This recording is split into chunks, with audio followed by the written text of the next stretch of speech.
So if you could just imagine, when you're driving a car, you focus on where you're going. That's why you steer towards that. If you didn't establish a direction, then you wouldn't be heading towards that. You'd be heading anywhere except that. So for everything that we want, we've got to establish a direction, and then we've got to follow the voice inside that tells us how to get there. Let's say I want to go from point A to point B, and I use the GPS, and the GPS is my guidance system that is like the guidance system from source receiving guidance. So I say point A to point B. Now my path has been plotted by the GPS system. Okay, I leave my house and the GPS tells me this is your next step. But I say to myself, no, I'm not going there. I know better. I know another way. I don't want to take that way. I'm going to go this way because for whatever reason, I know my town, my city better.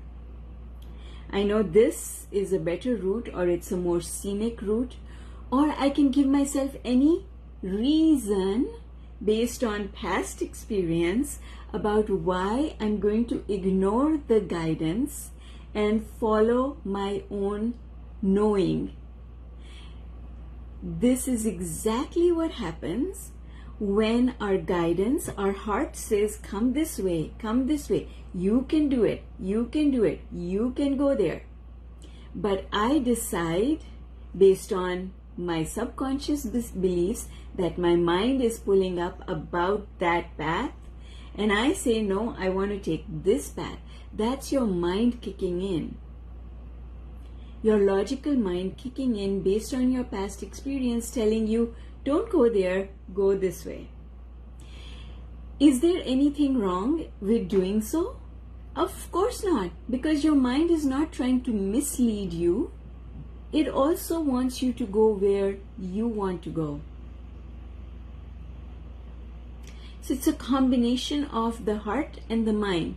Now, in order for me to say, no, I'm not going to follow the direction of my mind, I'm going to follow the GPS, my overall belief has to be that the GPS knows better, that source knows better than my mind. You see? Try it. I've tried it. I've done this.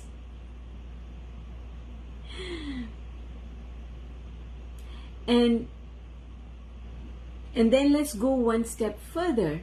Now, whether I am going towards the direction that my heart is telling me or the direction that my mind is telling me doesn't matter. I have a steering wheel in my hands, and I have all the indicators on the dashboard in front of me, right? So whichever decision I've made, whether heart-based or mind-based, I now have a goal in mind, a destination in mind. I am focused on that. Whatever we focus on guides the direction that we take. And this is why our power of focus is so important. So if I focus on telling myself that I want to feel love and appreciation, then I have set my goal as that, and now I can follow the direction that is coming to me, whichever one has more momentum. Oh my goodness.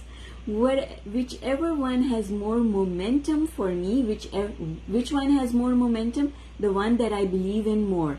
That one has more momentum for me, whether it's heart-based or mind-based. That's the one that has momentum, is the one that will come up when I say, what should I do next? And then whatever comes up that says, okay, do this next, then that's what I should do. And if it tells me not to do, then I should not do, because what does that mean? It doesn't mean that that goal is wrong for me. It means I'm not ready yet. I haven't laid the groundwork for the goal. It's like if I want to run a marathon, I have to prepare for running that marathon. I have to go for short runs first. I have to run for 1 minute, 2 minutes, 3 minutes before I can run for a whole hour. And I'm reminded of when Nancy was preparing for the marathon. She started with running for 1 minute before she was able to run a 5K, right? And so the advice that you get from your mind is what you are ready for now. The advice that you get from your heart is what you want to be ready for. The more you trust, then the more ready you are for following the guidance that's coming to you from your heart place, your soul, your inner being, the universe, that which we call God. When trust has momentum. And all the work that we do here is to build trust. Because what is trust? Trust is that step that takes us from asking into the receiving mode. Trust is the switch that flips from asking to receiving. It's the in-between place. So I can either trust my mind or I can trust my heart. One of them leads, the other one follows. Like in a dance,